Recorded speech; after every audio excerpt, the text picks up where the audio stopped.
V zadnjih letih se vse intenzivneje soočamo s posledicami podnebnih sprememb. Prehod v podnebno nevtralno družbo je izziv in obenem tudi priložnost za ustvarjanje boljše prihodnosti za vse. Z mednarodnim raziskovalnim študentskim taborom Mikrofon podnebju smo želeli mlade opolnomočiti in jih pripraviti na prihajajoče izzive, jim predati potrebna znanja in kompetence za komuniciranje podnebnih sprememb.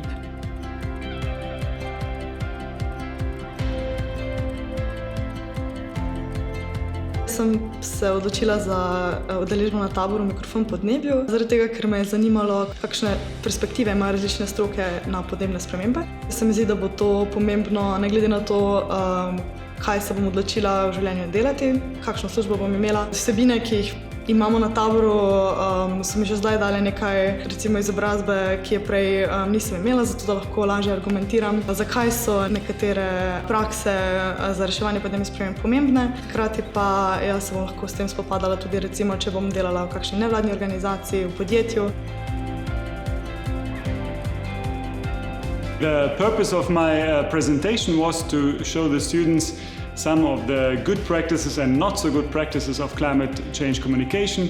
There's not really one framework that organizes good climate change communication for us, but we really have to look into the details and see who is the recipient of our communication, what kind of medium are we using, and what is actually the message.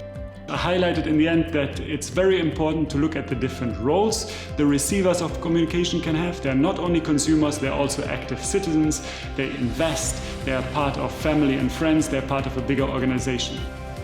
Moreover, when it comes to shaping the message, we should highlight what is really important, highlight the important impacts of climate change, the important drivers of climate change, and also the most important measures. Don't get stuck with tiny details that won't make a difference.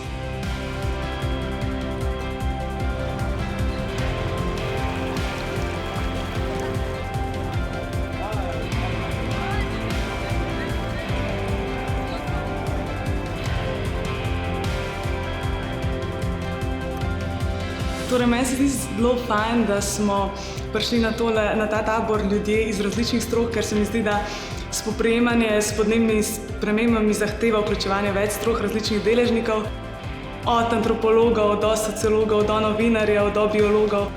In zaradi tega se mi zdi zelo fajn, da so bile in tematike na samem taboru v tej smeri raznolike, kot tudi, da smo bili udeleženci iz različnih strok.